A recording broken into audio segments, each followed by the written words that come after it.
Welcome to our Mapping and Metrics Town Hall. Thank you for joining us.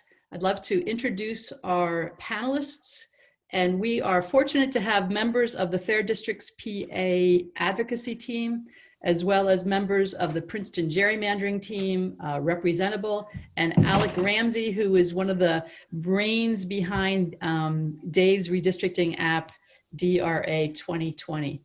So let me introduce some folks and then we'll get started. Thank you so much for joining us. I think this is going to be a really interesting session.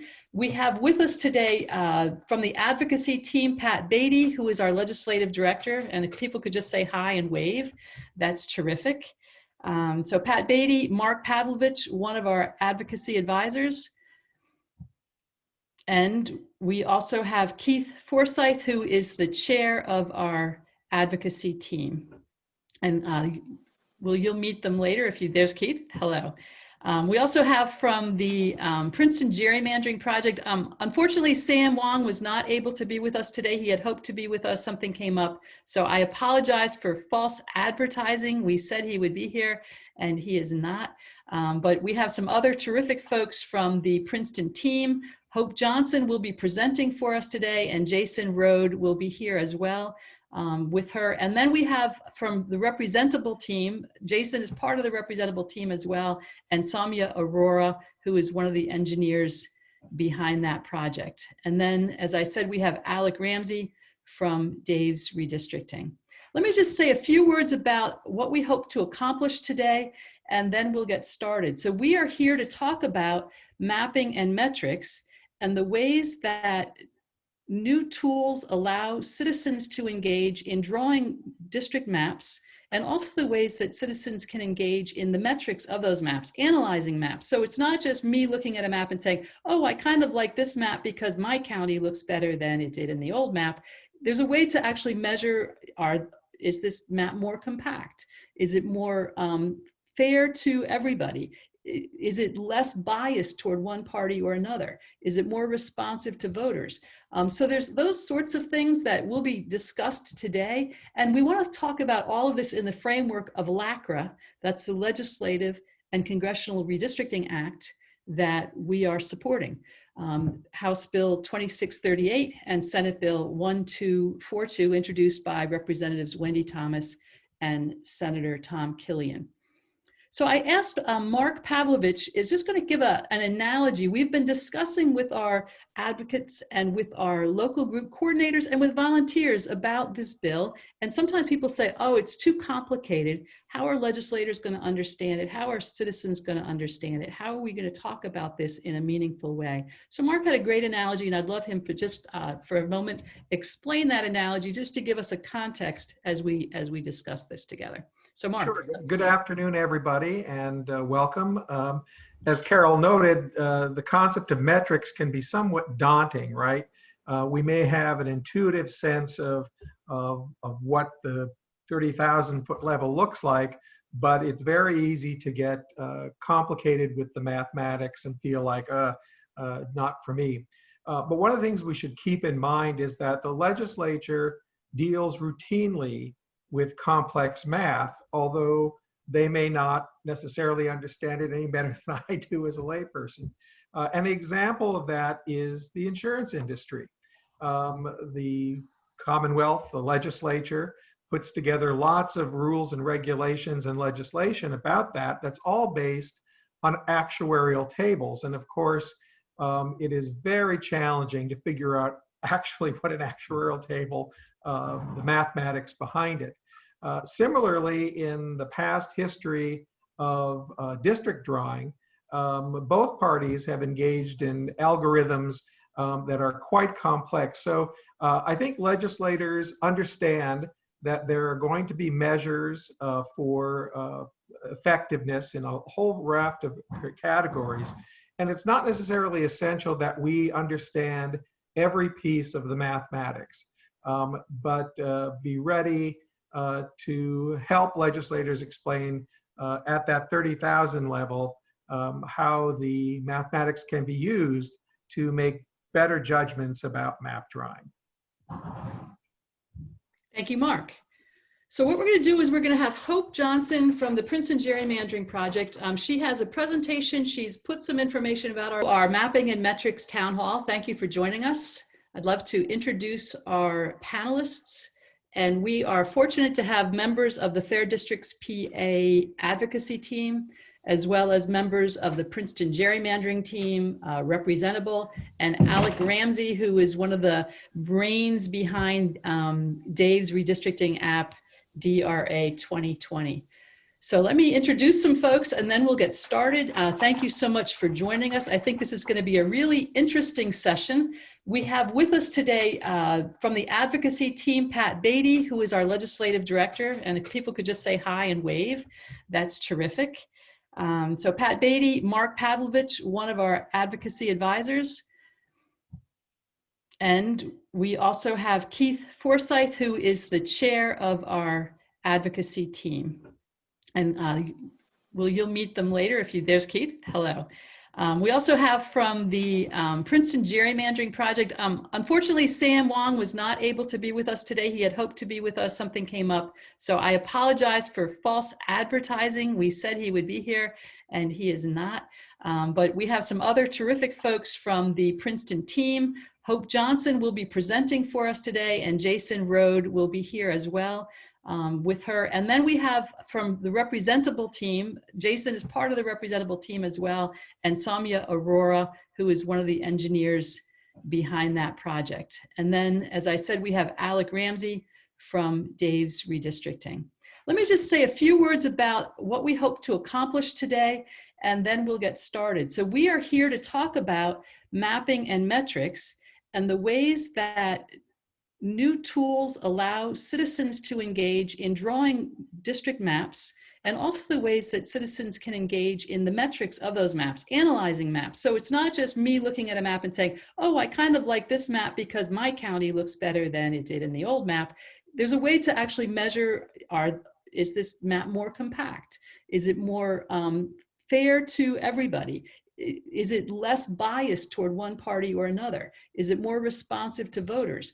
So there's those sorts of things that will be discussed today. And we want to talk about all of this in the framework of LACRA, that's the Legislative and Congressional Redistricting Act that we are supporting.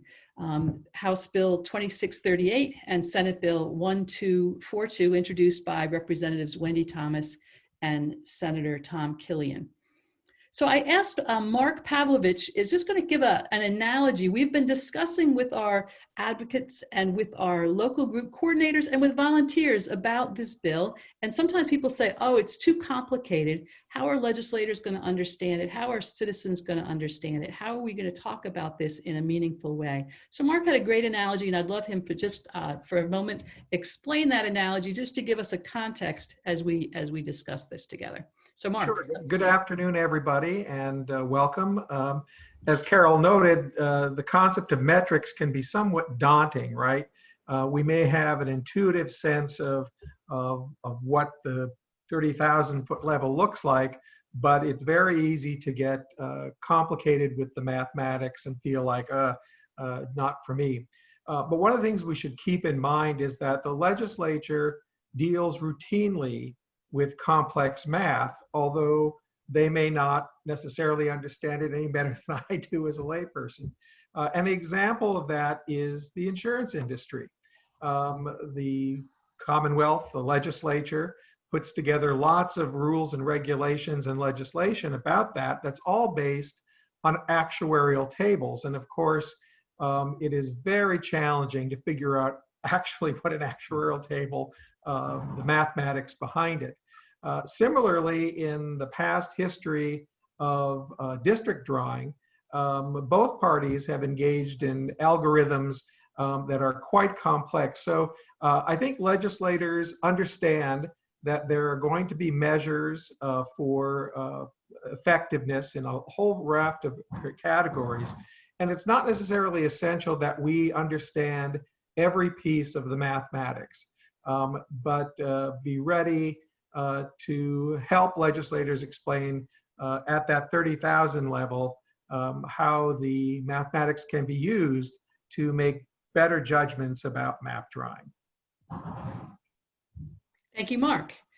So what we're going to do is we're going to have Hope Johnson from the Princeton Gerrymandering Project. She has a presentation. She's put some information about our bills, along with a lot of information that the Princeton Gerrymandering Project has been looking at. She's going to introduce the project a little bit, if you don't mind, Hope, just very briefly, and then we'll go from there. Let me just say, we're going to use the Q&A function. So if you have a question, stick it in there. She'll explain that a little bit as well as we go along. And just so you know a little bit more about the agenda for this event, we're going to have the Princeton Gerrymandering folks kind of talk through some ways to use metrics and put them in the context of our bills. Then we're going to have a brief introduction to Representable, which is a platform for thinking about communities of interest. Then we're going to have Alec Ramsay talk about Dave's redistricting app. Then we're going to have plenty of time for questions and answers. If you have questions along the way, some of the advocacy team is going to pop in now and then just to ask a question as we go, put things into context. And we've got other folks here who are going to kind of lean in and clarify and ask questions. So it's going to be a bit of a conversation. It's not just panelist presentation, it's a conversation, and you can be part of that conversation by using the Q&A function. So Hope, share the screen and let's go. Okay, great. Thanks, Carol. So just gonna skip ahead. So to quickly introduce the Princeton Gerrymandering Project, hi, I'm Hope. I am a data analyst at the Princeton Gerrymandering Project. I'm joined by Jonathan Cervas, who's a postdoc at Carnegie Mellon studying political science. Somya Arora is a member of the Representable team, which is a really all-star group of undergrads at Princeton who built a communities of interest mapping tool. And Jason Rode is the outreach coordinator for the Princeton Gerrymandering Project. And what we do at PGP is use law, math, and policy to try to improve the process of redistricting in a few key states that we're most focused on. So I'm really excited to talk to you guys today. And Carol went over the Q&A. Just pop them in that little box on Zoom that says Q&A and upvote any questions that you agree with. So I first wanted to just ground the conversation in why we think about redistricting at all. I guess if you're at this, this town hall meeting, then you probably have some sense of that. But I just wanted to compare these two maps. So on the left is the 2018 legislative remedial map. And then the map on the right is the court ordered plan that was drawn by a special master. And as you can see, these little sort of red and blue boxes on the bottom show how the redistricting lines, how they were drawn, had a huge impact on political representation in Pennsylvania. So the map on the left had 13 Republicans, 5 Democrats elected, and the map on the right was evenly split half and half. And so that just goes to show that the criteria that is in these bills can really play an important role in figuring out, who has political representation. Yeah, go ahead. We wanted to run through a couple of the criteria, the first tier criteria that are in the bill. Some of the traditional criteria in redistricting that we want to focus on are things like compactness. And what we're showing on the screen here are two ways that political scientists have measured compactness in redistricting. One is the REOC and one is the Polsby-Popper. The important thing to take away from this plot is that the amount of area that the district fills in the circle tells you how compact the district is. So the two on the top show the goofy kicking Donald Duck district from the enacted 2011 plan that was ruled eventually unconstitutional, partially because of this district. And as you can see, there's a lot of white area in these circles. That implies that it's very low, very uncompact. Whereas the plot on the bottom is the court's replacement for the same area. And what you see is that the district takes up a much greater area of the circle, meaning that it's a much more compact district. And so this sort of constraint limits the amount of aggression of line drawing that can be done. Great, thanks, Jonathan. And then another criteria that is in LACRA, a first tier criteria, is splitting political subdivisions. Do you want to grab this one too, Jonathan? Sure. So this is a very simple one. district lines are drawn, and we have things in our geography that don't change, such as counties, municipalities, townships. And we can simply count up the number of times a district cuts through these areas. And this plot, what was appeared in a paper that I published on tools for identifying partisan gerrymandering with applications to Pennsylvania, show that depending on how you draw the lines, it can really cut up these counties. The very top of this plot on the right there shows Philadelphia in Montgomery County and exactly how many times it was cut up. And you can compare that to the one the circle that's right below that, where you can see Montgomery County is hardly cut at all in the new district plan. And the bill would make it so that a county cannot be cut up into any more pieces than is necessary. And so it's very simple, just count up the number of splits. Mm-hmm. Yeah. Let me jump in here and just say one clarifying point on that. The county can't contain more than districts necessary +1 for congressional or Senate +2 for House. And it's important to notice there's two different ways to think about splits. So there's like all the ways that there's splits and you can add them all up. And that's what Amanda Holt did when she sued the House and Senate districts in 2011. She counted up all the splits and she said, look, there's these many splits. I can draw the maps and have far, far, far fewer splits. So that's one way to show that there's unnecessary splits. And the other one is simply a hard barrier on, don't do that to Montgomery County. You know, Montgomery County can't be split into 5 districts. For congressional maps, it could only be split into 3. So it's not addressing all the splits, but it's putting a numeric constraint on it. And then the other way is giving you a way to evaluate maps to see which has more splits than the other. So there's two, keep in mind, there's 2 different ways to look at that. Thanks. Yeah, thanks, Carol. That's a great point. Okay, so now I just want to walk through some commonly used partisan fairness metrics. And partisan fairness metrics are basically, you know, using statistical measures like the average and the median and standard deviation to try to quantify how gerrymandered a given plan is, using sometimes the vote shares from the districts, like the election results, and so on. So we're just going to run through a couple of the commonly used ones, and you don't have to understand all of the nuts and bolts, but I just wanted to give an overview of how they work. And the reason to focus on these metrics is because in LACRA's 2nd tier criteria, there's this part that I highlighted. It says, in addition, plans cannot purposefully or unduly favor or disfavor a political party on a statewide basis. And so the way to kind of get at whether or not a political party is being favored on a statewide basis can be to run some of these metrics and try to figure out whether or not there's some unfairness going on. So I'll start with the mean median difference. This is calculated by taking the vote shares from a districting plan and looking at all the district by district vote shares and lining them up. And you really just take the difference between the median vote share, so that's the one in the middle, and the average or the mean. And if there's a really big difference between those, it can suggest that there is a large skew in the vote shares within the plan, which can suggest that there's some gerrymandering going on. And so you can see on the top, this is the 2016 plan in Pennsylvania. It had an 8.5 mean median difference, and then the 2018 had 3.8, so much lower. And you can just kind of even visualize that here with these dots, where each dot is a district vote share.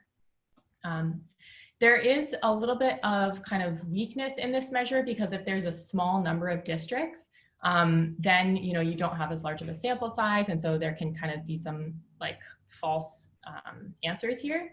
And then it's also very sensitive to the vote share in a single district. So say you're in a state where they're like, there's mostly Republican leaning districts, and then there's one super Democratic leaning district. That will show a lot of skew, but perhaps that's just naturally occurring. So that's something to keep in mind. Great. So another really commonly used metric in the world of redistricting is the efficiency gap. So Eric McGee came up with this measure, and it basically is a way of counting wasted votes to look at kind of how far away from proportional representation a given plan is.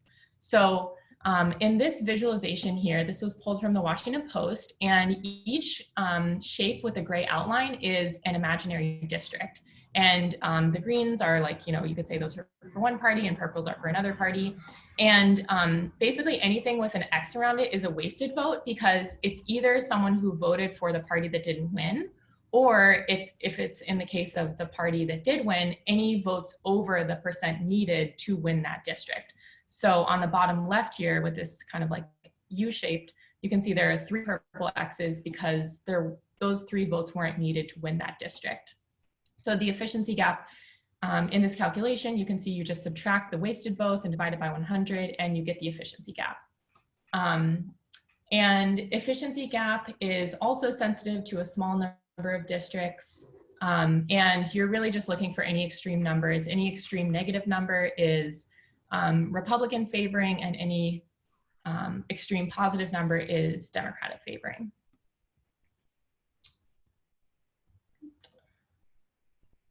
And then I think Jonathan's going to talk a little bit about partisan bias.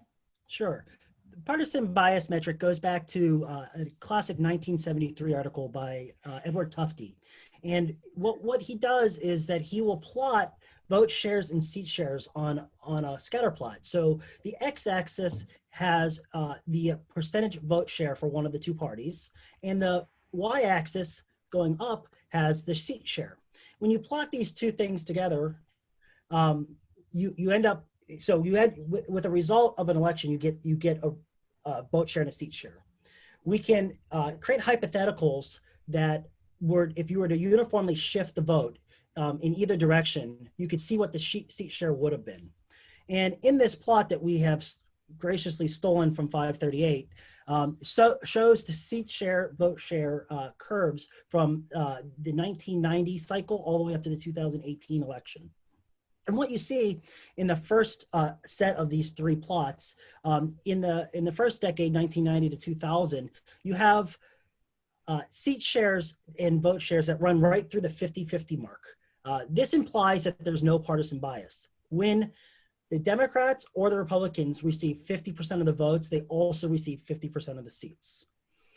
Moving ahead to 2000 in the middle plot, you can see that the vote share required for the Democrats to win 50% of the seats shifts to a point where they need to win an additional percentage of the votes in order to get that same seat share. And moving ahead to 2012, what you see is that in all 3 of the elections that were held, 2012, 2014, and 2016, the Democrats had to win a significant amount more share of the seats in order to win the same percentage of seats. Except for the one line that is 2018 that shows partisan bias of 0, that was the court remedial map. So in a plan that has no partisan bias, you expect that when either party receives 50% of the votes, they also receive 50% of the seats. It's simple metric that measures fairness. And this is a very classic way to measure partisan bias in the political science literature. Great, thanks. Okay, so now we wanted to turn briefly to responsiveness. Responsiveness is another part of LACRA that's in the 2nd tier criteria. And so this actually it's not the first priority. I think it's like the 2nd or 3rd one, but it says a map must be responsive as measured by 1 or more widely accepted measures of responsiveness. So responsiveness has kind of a specific technical definition, or it can have one, but the big idea of responsiveness is that a change in the vote share translates to a change in the seat share or political representation. And that's kind of the most important part of responsiveness.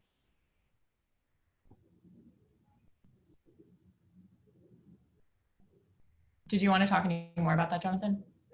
So we have 2 plots here. The one on the right shows, again, the seats votes curve. And the way we would measure responsiveness is by taking the slope of the curve. And so if you have say the 3 elections, 2012, 2014, and 2016, you could plot the percentage of the votes received by the party and the percentage of the seats they got. In Pennsylvania, over this 3 cycles, the vote share for each of the parties had changed, but the seat share never changed. It always resulted in 13 Republican seats and 5 Democratic congressional seats. That implies that the slope of the curve was 0. And as you'll see in the plot on the left there, that shows a responsiveness of 0 as an unresponsive electoral system. When it's above 1, we can say that it's a responsive system. And as it goes towards infinity, it becomes a winner-take-all system. So we ideally we need something above 1 for it to be responsive. And in Pennsylvania, we did not have a responsive system. And then another part of the second tier criteria that we'll mention briefly is just the role of physical geography in redistricting. Yeah. Sorry, Jonathan, do you want to talk about the rest of this? Sure. So this map, what this map is showing is 2016 presidential results by precinct. And you'll notice that the areas that are dark blue are heavily Democratic and highly dense areas, and the areas that are red are Republican areas, and the darker the shade, the more people that live there. And so in Pennsylvania, the Democrats tend to live in the big cities, Pittsburgh and Philadelphia, and the Republicans are spread throughout the state. And the good news is that when you have good criteria in law, you limit what the map makers are able to do in order to manipulate maps. Without good criteria, a map maker would be able to draw small circles around the Democratic areas, clustering the Democrats into those cities, and giving the rest of the districts to the rural areas. With good law and good criteria, you limit the amount of manipulation that can happen. Perfect. Okay. And then the final thing we'll touch on is outlier analysis. So this is can I just jump back once to the screen? I just want to say another word about the geography. A reason for this is that people across the state, whether they're blue or red, Republicans or Democrats, city or rural, when you begin to gerrymander maps, what happens is people become more removed from their legislators' offices. And so one of the biggest complaints that I've heard, I've had people from very rural areas of the state call me in rage saying, I looked at a map and I don't understand why I have to drive around these ridges. You know, I have to take this long drive through 3 other districts around these ridges to get to my legislator's office. Or I have to, you know, go across a river. I've got to drive through a district, cross the Susquehanna River, drive through another district to get back to my district. I don't understand why that is. One of the strong supporters of this over the last number of sessions has been Senator Mario Scavello, a Republican from the northeastern part of the state, who believes strongly that congressional districts ought to follow the highways through the northern tier of the state, because once they start deviating from the highways, it makes it almost impossible for a new congressperson, a new person running for Congress to even, it's very difficult to go out and campaign when you can't get there easily, and it makes it very difficult for people to get to the congressional congressperson's office. So this thing about geography is one that's kind of rooted in the geography of Pennsylvania and rooted in the concerns that people across the state have about the way that their communities have been divided, and that they want some hard stops in geography, and they want to have a voice in what those hard stops might be. So that's an important part of why that was put into the map. It's not necessarily something that you can measure, but it's something that you can see once you start drawing the geography onto the map itself. Thank you. Great, thanks, Carol. Okay, so the last thing I wanted to mention is another way to assess the fairness of a map is by doing outlier analysis. And how this works is that you can take the sort of smaller level, like not district level election results, but smaller like precinct or some other census geography, and create like a lot of possible districting plans under the set of criteria. And then when you have all of these, hundreds of thousands of maps that are, legally permissible, you can compare an enacted map or a proposed map and see how much of an outlier it is. And Joey Chen actually did this for Pennsylvania. And this is just showing a histogram of his results. And so you can see here, this is a histogram, and the highest peak is at 9. So that means that it's most often the plans had were equally split, 9 Republicans, 9 Democrats. And then you can see this red dotted line is where the enacted plan fell, which, you know, was a huge outlier. And that's what he found in his results. So outlier analysis is another very powerful way, but a little bit more of a complex, just methodologically, way to study the fairness of a redistricting plan. Okay, and then another thing that we wanted to touch on is the communities of interest criteria. So this is another part of LACRA and the second tier criteria, and Somya is going to take it away now. Cool. Hi, everyone. My name is Somya. I'm one of the co-founders of Representable, and I've done work mainly on the engineering side. Thank you all for being here. I'm really excited to share our tool with you. So what is Representable? Representable is a mapping tool for drawing communities of interest, as well as capturing information about the shared interests within those communities. Our goal is to mobilize communities to participate more in the redistricting process so that they're able to get the representation that they deserve. And Representable is completely free, it's open source, it's available and accessible to everyone through the digital platform. There are 3 key areas where we hope that Representable will be able to help. The first one is to democratize public testimony. We want to enable anyone to submit maps and talk more about what really unites their COIs. We want to inform map drawers, and the way we do that is we standardize the format for COI data that is interoperable with other map softwares, so it's easy to use and analyze. And the third way we want to help is we want to encourage analysis of maps. So journalists and analysts will be able to use these data to evaluate proposed maps by redistricting commissions or map drawers. Next slide. Yeah, so how it works, what makes Representable really special is that we not only ask users to draw out the geographic area that they define their community of interest, but we also orient them by giving them a bunch of like critical thinking questions that really encourage them to think more about the interests that unite their communities. And we've worked very hard on these questions, and they're kind of on the same line when it comes to policy and legal definitions of COIs. As I said, we also enable users to draw out their communities of interest, so they can use landmarks, they can zoom in for easy navigation and a good user experience. And the third thing they can do once they're done answering the questions and they're done drawing out their community, they can visualize and export their community. So they can visualize it either to GeoJSON or a PDF file. And GeoJSON is generally very interoperable with other mapping software. Next slide. Yeah, so who we are. Representable.org has been built by a team of engineers, lawyers, policy experts, and organizational partners. And it has been built in partnership with the Princeton Gerrymandering Project and Schmidt Futures. So we have a team full of people coming from all different areas, and we really work hard on like iterating on this tool. We're currently in 4+ states. And we've worked very hard with our organizational partners to get feedback, do user testing trials. We want to make sure that this data collection process is done with the best possible product.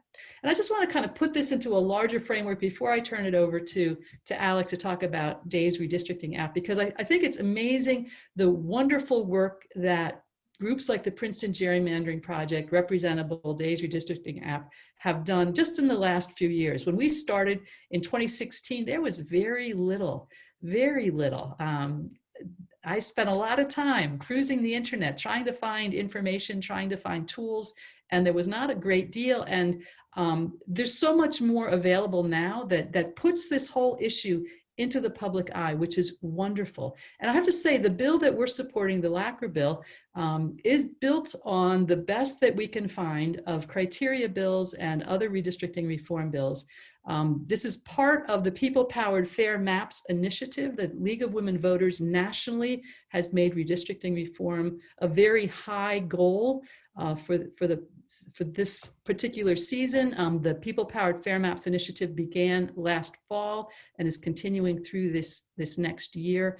And as a part of that, from groups from around the state, League of Women Voters folks from around the state have been sharing bills that have been introduced in their own states, so that we're able to kind of collect all that, look at that, see what provisions look like they make sense, see what looks like maybe that won't work so well here in Pennsylvania.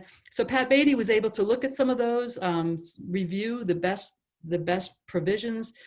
Certainly the Princeton Gerrymandering folks were able to offer advice. We ran the bill that we're supporting by the National League of Women Voters legal analysis staff to take a look at it. We've had other groups in Pennsylvania review it. So this is a bill that we're saying this is part of a national conversation about how do we maximize these tools to make citizens part of the process in a way that rebuilds trust, restores a sense of engagement, draws people back into electoral politics in a way that they feel like they're really being heard. So that's part of what this conversation is about. And you might be looking at this and thinking, some of those pieces I'm just not sure, or I might, word that differently. We have always been very open about the fact that any bill that we support is certainly open to revision, open to amendment, open to discussion, and we're inviting legislators to be part of that discussion, to look at the bills and say, that makes sense, we understand it, or, that language is not quite right, or, we're not certain about this provision. So it is a national conversation, it's a statewide conversation. We're excited to have this going on, but just to frame it again, we're looking at the criteria, the constraints, the transparency, all of that, at a level that the average citizen could look at that and say, I get it. For those of you who want to go deep, we will have that meeting. It's not going to be today. So with that having been said, put this Draw the Lines event on your calendar, and hope you can unshare your screen, I believe. And thank you, Somya, for that great explanation of Representable. And we're going to hand this over to Alec Ramsay, who is going to take over the screen and share his materials. Really quickly, I have a deep and abiding connection to Pennsylvania. I actually moved out to Seattle 25 years ago from Pennsylvania. Our son was born at Bryn Mawr Hospital. A bunch of dear friends still there, so it's a deep connection. I work as part of DRA with two other developers, Dave himself, the Dave and Dave's Redistricting, Dave Bradley, another ex-Microsoft engineer who did the first version 10 years ago, and then a guy named Terry Crowley, who ran all of Microsoft Office development for about 10 years. He's a super high-power developer. And we each have our sort of own portfolios. The part that I've done, and the reason I'm here today, is I've been developing our analytics capabilities. And so I'll walk you through those. Before I get into the slides, I want to say two things quickly. One is I shared a link to the slides in the Q&A in answer to Ann Hannah's question, I believe. So I think you can find them there, but they're also right here on the slides. At least I thought they were. Hold on. Yeah, they're in the Q&A. I apologize. I thought they were right here on the slide for you. So the one thing I want to do is, before I get into my talk, is give a big shout out to all things Princeton, but in particular Open Precincts. DRA, the way I think about DRA is it's like a car, and we've built a beautiful car. The engine's super powerful and really comfortable inside, but the car really doesn't go anywhere without gas. And all the election data that we get from the open precincts folks at Princeton and the VEST folks at Michael McDonald's group out of Florida, that's what powers DRA. So we've done a lot of great things in DRA, but we depend tremendously on the election data. So I just want to give them a big shout out for that. So just make sure I got the right deck here. I did get the right deck. I don't know why it doesn't have the link. I apologize. So here, I just want to give you a quick sense of DRA. I'm not actually, I want to give you a sense of the scale of what's going on in DRA.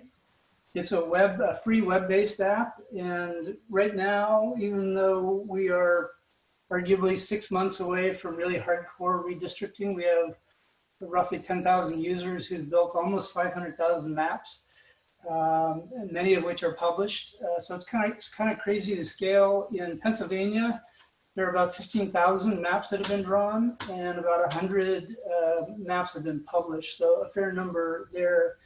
But I'm not going to give you an overview of all the tools. Once you get into DRA, you can filter and just find the Pennsylvania maps.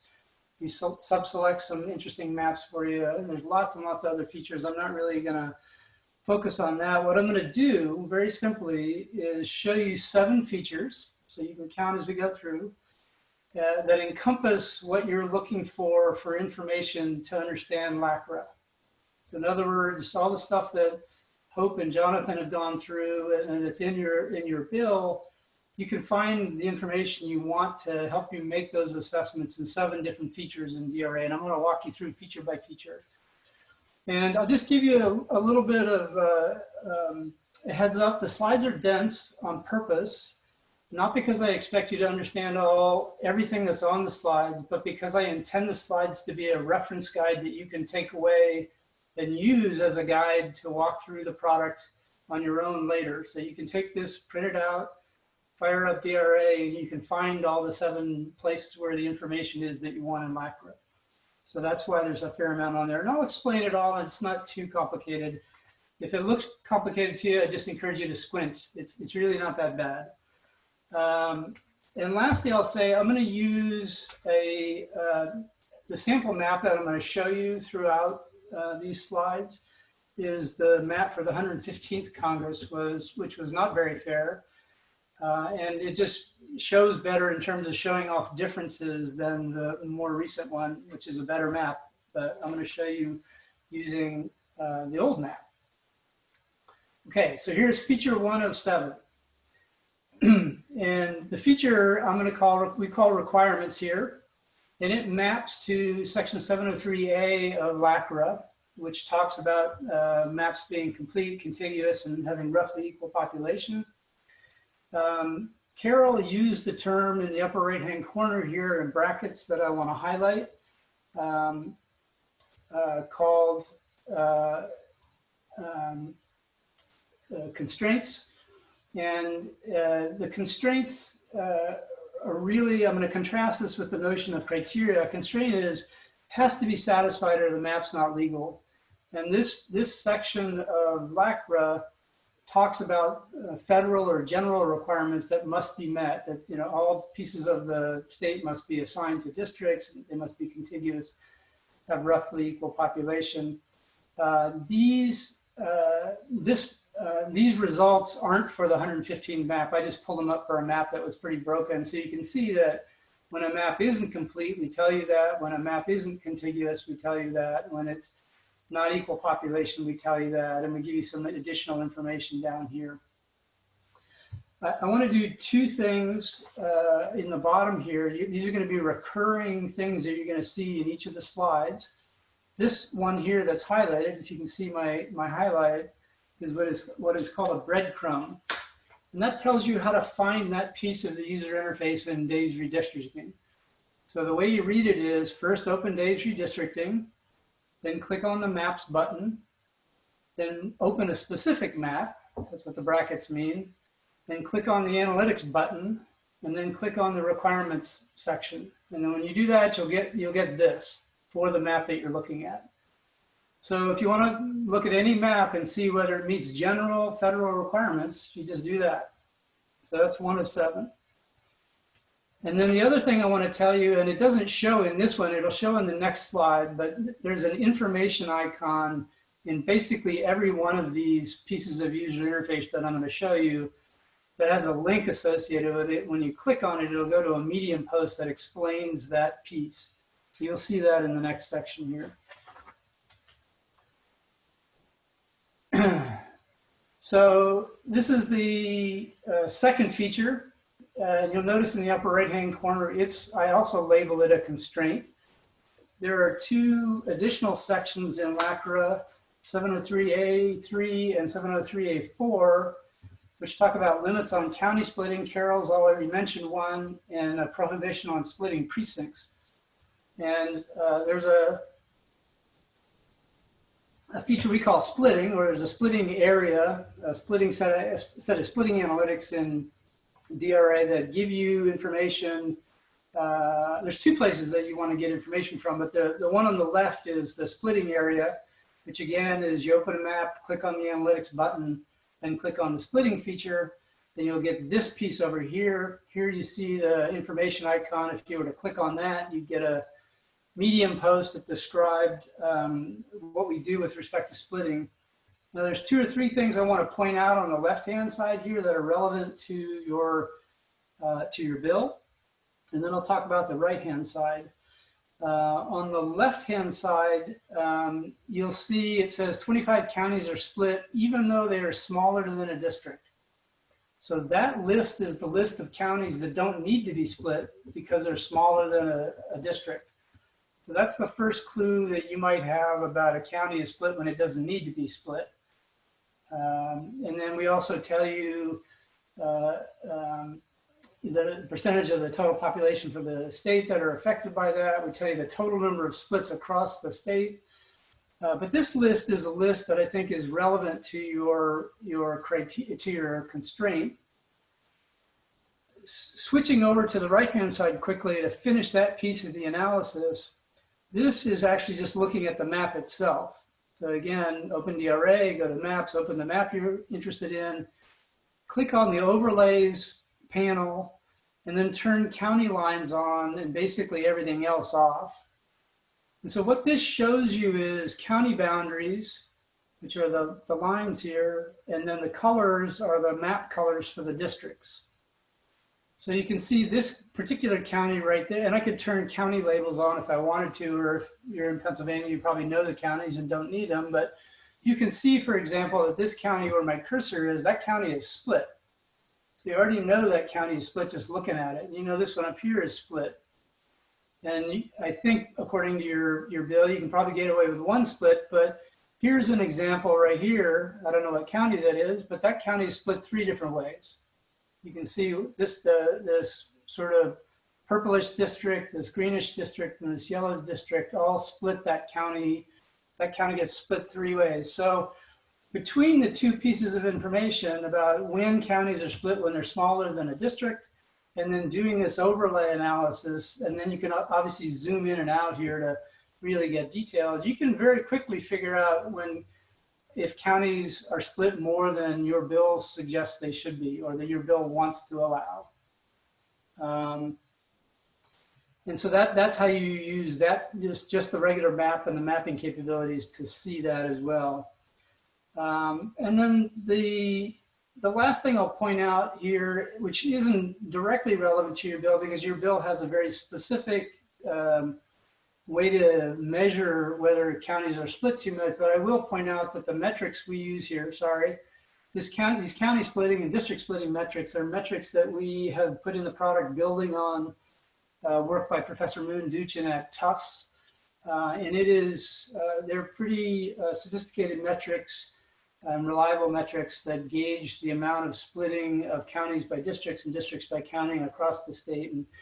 And then we normalize that into a rating 0 to 100. There's a lot of splitting going on here, so it gets a 0. But it gives you a way to sort of say, how much splitting is going on in the state. And that might be interesting to look at going forward as well. So that's all counties. The other prohibition is the second one here. The prohibition here is number 2, 703A4. which is a prohibition on splitting precincts. And you can see the second note here says no precincts should be split but 25R, and it gives you 3 as an example. So anytime there's a map that has split precincts in it, and you go to this part of analytics, you will get a note that tells you whether there are any precincts split or not. Just right off the bat, it'll tell you whether precincts are split. And it doesn't show, I didn't get it on this slide here, but in the main tool itself, there is also a find tool. You can look for the magnifying glass. There's a find tool that lets you find 3 different kinds of problems with maps.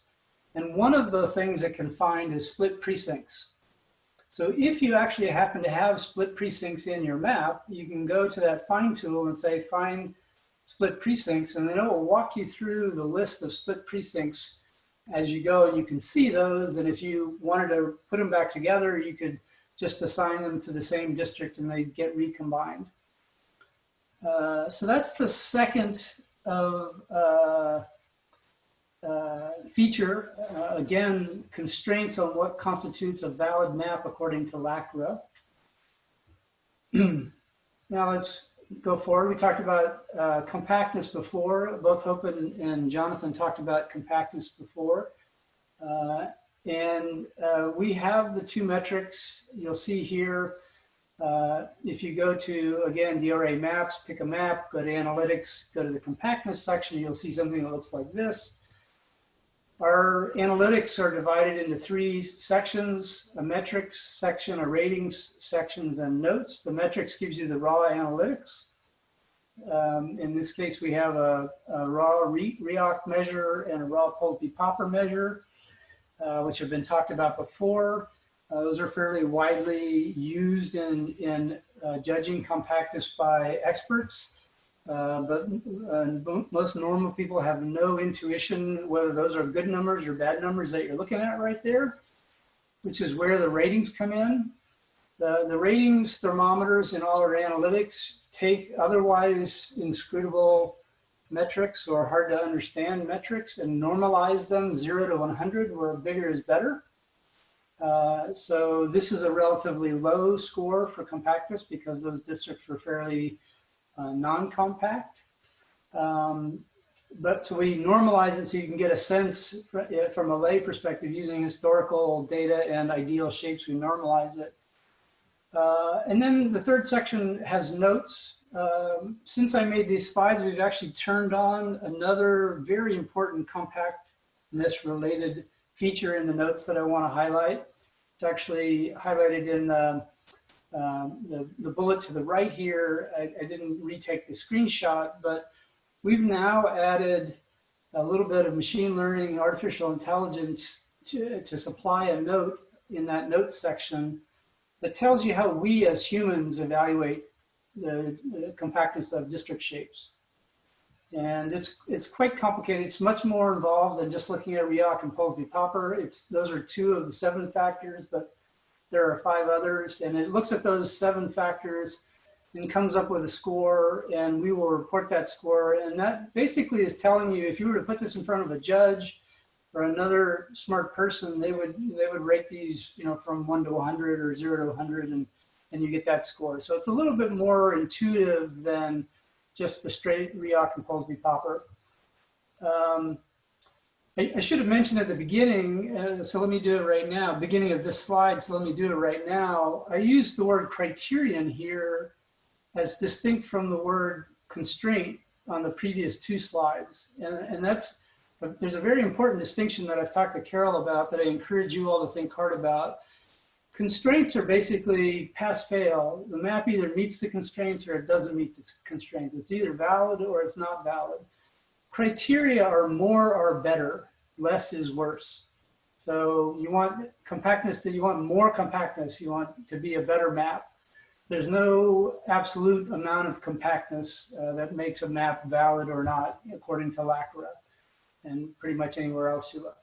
So the rest of the slides are going to be talking about criteria, which are things that you want to be bigger. You want more of these things. So that's the third feature, is the compactness feature. The fourth feature and I probably should have, yellow warning signs and things like that here. This is arguably the most complicated part, or the most, not complicated, it is arguably the most, the area where you have to be the most careful in evaluating maps.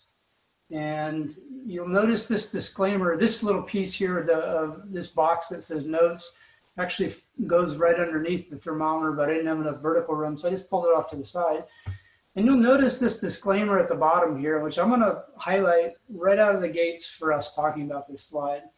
That disclaimer says, hey, this is not a VRA compliance analysis. And we just wanna go make sure no one's confused that anything we're doing in DRA is a full-on VRA compliance analysis. It's that, doing that is way more complicated than anybody could do in a mass market tool like we are doing. And if you wanted to do that, you would want to engage with folks like the NAACP, LDF, Southern Coalition, MALDEF, Lawyers Committee, AAJC, and such and such. You want to get experts involved who really know what they're doing. They bring a lot more data to bear. They bring a lot more state understanding to bear. They bring a lot more regional understanding to bear. Now, having said all that, one of the things we wanted to do was still provide value to people who were looking at maps so they could try to understand the opportunity for minority representation, which is what you're after in 703A2. It's all about how much do different minority groups have the opportunity to elect representatives of their choice. And so what we came up with, and again, I want to give a nod to Sam Wong on this. This was built on an idea originally from Sam, which I'll do it even one before that. It was built on it was Sam's idea, built on work that Lynn Duchin did in the Bethune Hill case, which I think Jonathan worked on, about at what levels of voting age population percentages do minorities start to have credible opportunities to elect representatives. And that's a whole big report she wrote for the court, and I'm not going to even try to summarize it. But basically, it's below 50% frequently. In other words, you don't have to have 50% for at least African Americans to have a real chance to elect members of representatives of their choice. So what we've done here to try to give people data that they can use to decide whether different minority groups have the opportunity to elect representatives of their choice and what the probability of their ability being able to elect those representatives is simply do a matrix where down the left-hand side, the rows are the different voting age percentages or citizen voting age percentages, depending on which data set you're using. And the columns are the different demographic groups where Hispanic, Black, Asian, Pacific or standard census demographic groups, what I'm going to call single category demographic groups. And minority is all of those together. And the reason you want to see the minority one is that lets you look at coalition opportunities. So looking at the Black column, for example, this would tell you that there's one, in this particular plan, there's one district that has a voting age percentage between greater than or equal to 55% and less than 60%. So that's pretty much a shoe-in for an African-American district. So the African-American, the Blacks Black folks can elect a representative of their choice in that district. Looking at this column, the minority column would let you look at whether two groups together, maybe Hispanics and Blacks or whatever the combination is, whether they might have the opportunity to elect a representative if they work together in a coalition district. And again, we look at that, we compare it to what the ideals would be based on statewide statewide demographic shares, voting age population shares, and then do some math to come up with a normalized rating. But again, this is just to get you in the ballpark to understand how good or bad roughly a map is. If you want to do detailed analysis, you got to get experts involved. Got to use these groups and go much deeper. So that's the fourth of 7 features. The fifth of 7 features is what we call custom overlays, another criterion. And it addresses really 2 of the sections in LACRA. 703A1 is about respecting political subdivisions, and 703B1 is about protecting or preserving communities of interest. We use one feature that we have one feature that lets you do both. Let me actually talk about the one on the right first, because then I can give some props to the Representable folks. Using a tool like Representable or District or any other tool that lets you draw a community of interest, but the one on the right was drawn using Representable. Using a tool like Representable, you can draw a community of interest, you can load it into a map and overlay it on your map and see, for example, here that community of interest is split between two different districts. And so as part of making statements to commissions and advocating for where lines should be drawn, you could use this and say, my community of interest, this is my community of interest, it's getting split. So you can use Representable to draw those kinds of communities of interest. You can generate the GeoJSON for that community of interest, and then you can import that into DRA as a custom overlay on your map. Very powerful tool. The one on the left is a similar idea, where the one on the right is geographically located. Communities of interest are going to have some geographic location. And there can be many different ways that you would define a community of interest, but they are geographically concentrated. The example on the left is the statewide analog to that, or statewide complement to that, which is you want to look at something that divides the state in some other way. And the picture on the left is the school districts in Pennsylvania, overlaid on the 115th congressional districts. And Carol had mentioned that's something that's, it's one of the political subdivisions that you want to protect. And just like I showed you a few slides ago, when you overlay something like this, you can zoom in and look at the individual lines for the thing you're overlaying and see where the district splits those. And so I found this on a pa.gov site and just downloaded it and imported it in as a custom overlay. Census data, the census site has all kinds of statewide subdivisions. State sites frequently have all kinds of statewide subdivisions. We've had people want to do this with watersheds. There's all kinds of scenarios, but this feature, custom overlays, is very powerful and really lets you do two different things. These are like acetates if you're of a certain age like me, where you can just overlay the acetate on top of your map and sort of see how things pair together. You can either do it in isolated geographic locations. You can do multiples of those at a time, or you can subdivide the whole map as shown on the left. This is a fully functional feature. It is something we are still evolving as we get feedback and we really figure out how people want to use this and what do we need to do to make it even better. But you can absolutely use it today, and we'd love to get your feedback on that. So that's the fifth feature. Sorry. Sixth feature. Now we're starting to get more not serious. Things get a little more. I don't even know what the right term is here. These are a little bit more challenging to sort of noodle your way through. Let me just say that. Okay, so what you're seeing here, there's a lot on this, and so let me divide this slide into two sides for you. The thing on the left is as you'll see in the breadcrumb at the bottom here. The thing on the left you get to by just opening a map, clicking on analytics, and going to our competitiveness section. The stuff on the right you get to in a different place, which I haven't yet talked about. This you open a map, you go to our advanced section, hence that's a little more challenging. And there's two different things being shown here. There's a seats votes curve, which Jonathan talked about, and there's a responsiveness measures section, which both Hope and or Jonathan talked about. I can't remember exactly who. So let me talk about these two things. starting with the advanced side first.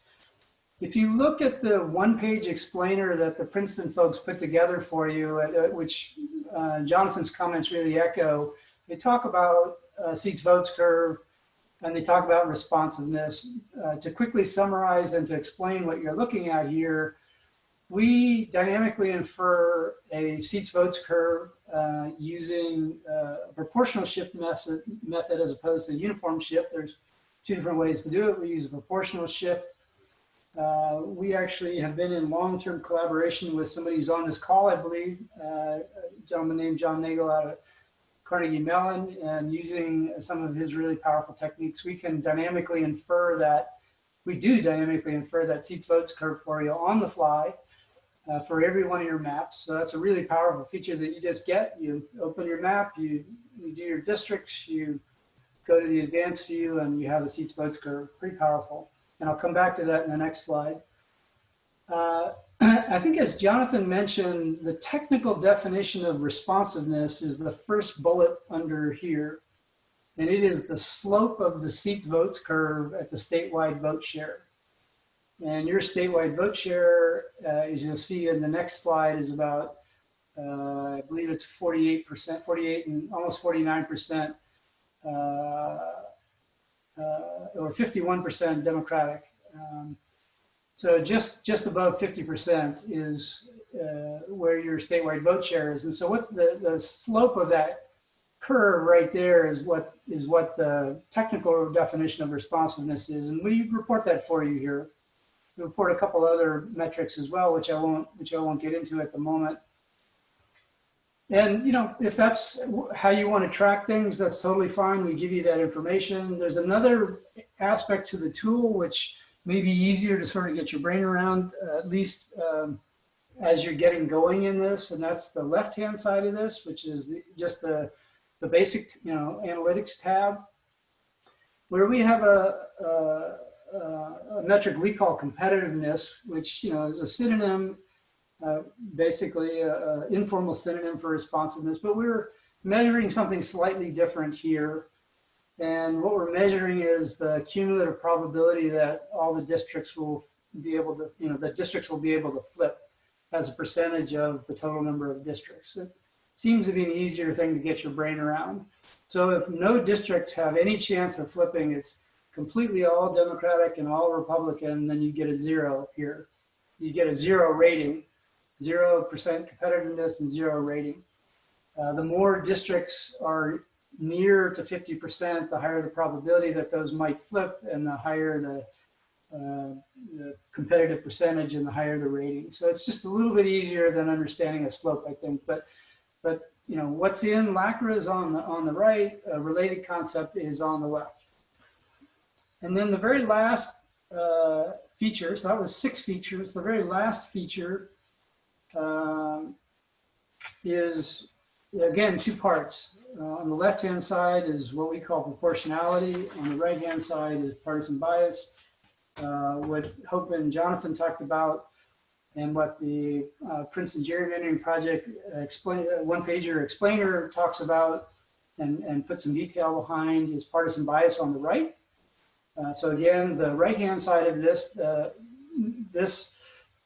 thing, which is called a rank vote graph, and this box on the lower right with all the metrics, those two are in the advanced portion of DRA. So you go to a map, you click on the advanced button, and you get all this information. Without going into, well, let me point out a few things. So the 5 arrows here, if you look at the explainer that PGP put together, they talk about 5 different metrics. The 5 different metrics in that explainer are the ones highlighted by the arrows. So if you read the one-page explainer and you want to know, well, what is declination, or where is declination, or you want to know what partisan bias is for a particular map that you're looking at, or you want to see what the efficiency gap is for a particular map that you're looking at without having to figure out how to calculate it, you just open that map, go to the advanced section, and the the bias measures will show all that information for you. So that's pretty powerful. And the declination, the rank vote graph shows you the declination. It's this angle right here in a very powerful visual way. A couple other thoughts before I get to the left-hand side of this. I've got a box around the top 5 metrics here on purpose. If you go back to the previous slide here and look at the seats votes curve, 3 of these 5 measures right here show up graphically in the seats votes curve. And you can see 2 of them pointed out here. So the votes bias, you see the diamond right there, votes bias is right here. The votes bias is the distance from the 50-50 point to that diamond. The seats bias is the distance between the 50-50 point and the square. And this global symmetry number is actually the area between the 2 curves. You turn on the Republican curve and the separation between these 2 curves shows you bias. So 3 of the 5 top in this box, 3 of those 5 things are shown visually in the seats votes curve, which is pretty interesting. And again, we have a post that explains the different metrics and gives you references to really go deep dive on them if you want. These 5 have been shown to be robust across states where that are fairly unbalanced politically. Pennsylvania is fairly balanced, fairly close to 50-50. So you don't need to be as worried about that in Pennsylvania as you do in other states, like Maryland, for example. But the arrows are the ones in the PGP explainer. These other ones show up in the seats vote curve and are fairly robust. The left hand, and so in all of those things, just to summarize that, are all about this concept that I'm going to air quote here on purpose, partisan bias. And the reason I'm air quoting it is not that it doesn't have a technical definition, it's that it has many technical definitions. And basically all of these things here, with the exception of turnout bias, are different ways to measure partisan bias. The thing on the, and different experts encourage you to think about it differently. The thing on the left is a much simpler definition. I'm not saying it's better, it's just easier to get your brain around. It just tells you how far a map is to be likely from a proportional result. So if a map should split 9-9, it'll tell you what the probability of a map, from a statewide perspective, it'll tell you how far you are from that split, which is an easy thing to get your brain around. And then really quickly, so those are the 7 features that basically all the things in LACRA map to one of those 7 features. I think you can get a lot of the information there. You have to pay attention to how to interpret things, especially in the minority area and the partisan area. Pick your experts to help you with that. I haven't had a chance to go through even a sliver of the great features, so I'm just going to leave it in the slide. We have some really powerful features that you're going to want to check out. One is about comparing maps. Another is about sharing and publishing maps, so you can work on maps together just like a Google Doc. Another is coloring precincts by partisan lean. I mentioned being able to find various problems with your maps and fix them. And then we can actually export all this stuff so you can work on them with other tools and so forth. So lots and lots of really great features, and there's many more than that. But it's really coming along. We're really excited that you all are interested in it. It's a free web-based tool. It's not free to run. Hosting costs are non-trivial. If you're so inclined, go ahead and donate at some point. But thank you very much for listening, and I hope be happy to go into more depth at some point, either now or later. Thank you for the opportunity. Thank you, Dave. And let's have your screen. Excellent. So we're going to take some questions. That was terrific. I did want to apologize. I did not introduce Jonathan at the beginning, but Hope did a good job introducing him. He did draw district maps for 3 district courts, one of them in a recent court case that went all the way to the Supreme Court, Bethune Hill in Virginia. So he's been deeply involved in this. And I did remember the name of the other person from Dave's Redistricting who was watching as an attendee, David Rinn. So welcome, David. Thank you for joining us from that side. And he is part of the partnership team days redistricting. We are going to take some questions. One question I wanted to answer very quickly, and then I'm going to turn it over to Pat Beaty to talk a little bit more about some criteria questions. Charles asked, would Days Redistricting app be a way to evaluate maps to quickly go through if there were hundreds of maps submitted? Would it be a tool that you could just go through and say these maps are being disallowed? And I think Alec didn't talk much about the comparison options on the Days Redistricting, but to me that's a really phenomenal and very powerful tool that is available so that you can, I did 2 LACRA bills testing out the principles of the LACRA bill for the Draw the Lines competition this year. I did a House map and a Senate map, and then I compared them to our current House and Senate maps, and basically took them as okay, that's the number of majority minority districts. I need to at least have that many, but I can certainly make it far more compact, and then I can make far less splits. And once I've done that, then I can try to push it towards more proportionality. We are not advocating for competitive maps. We are advocating for more responsive maps and for less bias in them. But you can begin to push those metrics further once you get the other ones kind of create a baseline. And so you could use that comparison tool to kind of create a baseline and say, look, there's 100 maps that have this level of compactness. We're not going to take a map that has anything less compact than that, because it's obviously easy to do that. And then we can look at some of the other criteria as well. I want to turn it over to Pat because he's going to talk a little bit about the way that the criteria are ranked. There were some questions about that, and he's going to answer some of those. And then we're going to, I would invite our other panelists to take a minute and look through the Q&A and see if there's other questions that you would like to answer once Pat gets done talking about the criteria and the way it's ranked. So there was at least one question, and maybe more, about why are the criteria in the bill ranked, if you will, as they are. In other words, why are there some of them considered to be first tier and others considered to be second tier? And so I think the first thing I would say is that I'm sure that lots of people could disagree on that point. And so here's some of the thought process that went into the way the bill is currently drafted.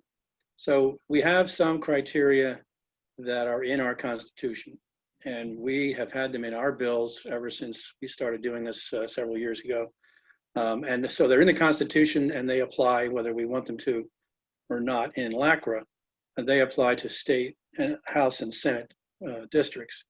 And of course, the state Supreme Court also applied those criteria to congressional districts when they had that case. So those are compactness, contiguity, and not splitting municipalities unless absolutely necessary. So that's why those are first tier criteria. I think, if I'm not mistaken, all of the, what we would call, or what has been called constraints, are also in the first tier, which I think makes sense because you either comply with those or you don't. So there's no sense putting them in as a second tier item if they're that clear cut. And so that's the primary thought process for the first tier. As far as the second tier criteria, again, I would say there can be disagreement, and there will be probably, as to how they should be ranked. Should they be ranked at all? Or should some of them be moved up into the first tier? And well, one more thing, let me talk about the criteria that relates to protecting racial and language minorities. That one is first tier, I would say probably because of the interest of advocates out there in the advocacy community. In other words, it is something that is considered a priority of those people who are most interested in reforming this process. So that's one reason why it is in the first tier, even though, of course, it's not a constraint. It's not as easily identified. You either complied or you did not.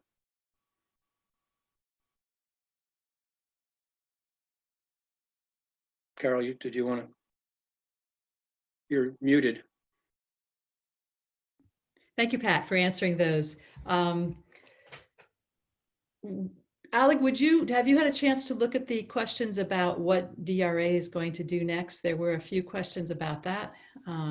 Well, Helpful to- I just answered one. So the one I just answered was.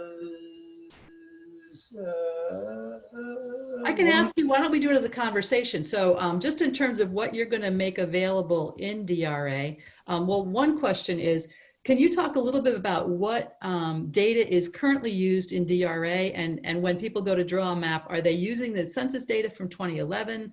Are they using election data from 2016? When people go to draw a map, what data is available to them? Well, so Dave, not David Wren, but Dave Bradley is the best answer. I'll give you the higher level answer. And I can also show it to you if you would like, but quickly, when you create a map, there are three kinds of data sets. So there are four kinds of data sets associated with a map when you create a map. One is the shapes that you're using. Are they the 2010 census shapes, VTDs, or are they the 2020 ones, which we don't have yet? So everything's 2010 at this point, and we use VTDs except in a few isolated cases. Pennsylvania is VTDs. So it's what shapes do you use? Then the second one is what census data do you use? And we have in the product, the default is using the official 2010 decennial census total population. We also have some estimated data. I think we have 2018 ACS data. So it's, circa 2018, it's the estimates on the way towards the 2020 numbers. So when you create a map, it'll be defaulted to 2010 official data, but you can change that to the 2010 2018 estimates to get the numbers closer to what they're going to be in 2020 when they come out. So that's something you can do. The third area that we have is voting age data.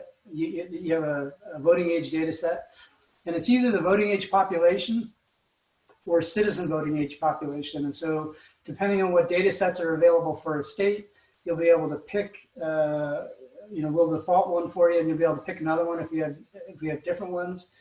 And the reason you might want one versus the other is that when you're looking at minority opportunity to elect representatives, and the principal minority that you're looking at is Black, you typically want to use voting age population, whereas if you are looking in a state where it's either mixed or a very heavily Latino Hispanic, you typically want to use CVAP because that comes into play more. So we have both, and you can pick, and we'll do the right thing. And then the third area, again, a double shout out to the Open Precincts folks out of Princeton and the VEST folks out of Florida, is election data. And as for every state, we have as much election data as those data partners have given us. The one thing that I didn't mention as I was sort of breezing through, and I realized I caught us back up on time, we were way ahead of time, and I caught us back up by taking way longer than I was supposed to, so I appreciate that opportunity, Carol. But the one thing I didn't talk about then was what we do with elections. So let me just say quickly what we do is we don't, by default, use any single election in helping you understand the partisan split or responsiveness or competitiveness for a state. What we do is we use all the available statewide election data that we have, and we composite them or compose them together into a composite, combine them together into a composite, which we feel is a much better indicator than any individual election. So the composite is combined a combination of presidential elections, U.S. Senate elections, state governor elections, and state attorney general elections, which are all statewide elections. So no incumbency effects for individual representatives, no campaign effects for individual districts, all statewide, and not just presidential, because presidential elections can swing much more differently than other statewide elections. So it's one of the four kinds of elections that we use together. So off the top of my head, I don't know what specific elections we have for Pennsylvania right now, but as we get more from our partners, we add it in there. And as we get 2020 elections, we'll add those in there to give you a really rich sense of statewide voting patterns. Thank you for answering that. We have a few minutes left. Any of our Fair Districts advocates, is there anything that you want to address to any of our panelists, or panelists, if there's anything that you would like to add that you've been thinking about as we've gone through this? I should say there's one question that might be worth, that we should probably swing back to, which is compactness. In a state like Pennsylvania, I know in some states, compactness is kind of difficult, like a state like Maryland that has so much water and kind of snakes around the bay.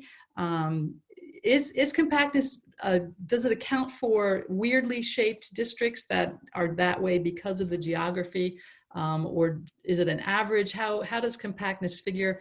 We need a 1 or 2 minute answer, and then I'd like just a quick summary from anybody who wants to offer one, because we do want to end on time. So thoughts on compactness? 15-second answer? Sure. Compactness, treat compactness as a relative measure, not an absolute one. So the compactness measures in Maryland will be different than the compactness measures in Pennsylvania because of those different shapes. But when compactness measures get better in Maryland, they're better in Maryland. So what you care about is you're looking at 2 Pennsylvania maps, you want one that's all else equal, more compact than the other one. Excellent. Absolute numbers don't really matter. Great.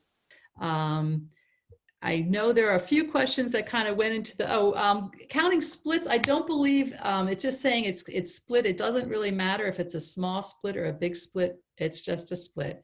That's kind of the answer to that one. Any other questions? Can I pile in on that Yeah. one? Yeah. So the metrics from Moon Duchin that are in the tool, I'm not saying this is something for LACRA, but the metrics from that we built on that are Moon Duchin's do distinguish between the size of the split. So the smaller little nibbles that you might need in order to make districts, those are not penalized the same way that big gigantic splits are. So you can't get that into LACRA, but if you are interested and you look at 2 different maps, you know, the size of the splits does matter in the scoring that we do in that part of DRA. And even there, so to go back to LACRA, I think an important piece is sometimes people say, well, you could just do an algorithm, run the algorithm, you could draw good maps. Part of the point of LACRA is that these maps are about people. And so I know that there are places where there's little nibbles on counties that are just incredibly annoying to those counties because they come in and they divide a school district, or they come in and divide a municipality. And it's like, well, so suddenly the whole county is in one district and this one part of a school district is in a different district. That can be really difficult. So the point of LACRA is to allow, not the point, but part of it is that citizens can draw their communities of interest beforehand and say things like, you know, don't divide this school district into multiple districts. This is our community. But then also once there's proposed maps that communities could look at them and say, you know, this is all very nice, but is there a way to do it without cutting this little wedge here? And the truth is, if we drive around Pennsylvania and look at it, there are places where you could divide counties and no one would care. And there's places you can divide counties and everybody will care. And so there needs to be an opportunity for people to have the chance to say, we understand that you do need to get the numbers of population the same. And that means you will need to take a nibble out of this county or a piece out of that. But we want to say in where that nibble happens, we want to say. And we know not everybody will be happy with the map, but there needs to be a chance for citizens to at least weigh in and say, there's ways to do it that don't impact as many of us as badly as what you're doing here. So thank you all. I think we will end there. I haven't heard anybody leaping up and wanting to offer a last word. I thank you all for your presentations. Thank you for your incredible work on these wonderful platforms. Those of you who have not had a chance to look at these, take some time on the Princeton Gerrymandering Project page. Take some time on Days Redistricting. I find it's my new hobby, much more fun than, I describe my time on Days Redistricting app as a combination of, you know how adult coloring, SimCity, and the game of Tetris. Put the 3 of them together, it's much more fun, much more relaxing, and far more informative to be doing that, to be drawing maps, than some of the other ways that you could be spending your time. So there's a lot to be learned from it. I encourage you to spend some time on those platforms. Thank you all for the work that you've done on those, and thank you, Fair Districts advocacy teams, for your work in putting this bill forward. And thank you, Pat Beaty, for your incredible work in drafting this bill, which I think is an important contribution to the national conversation.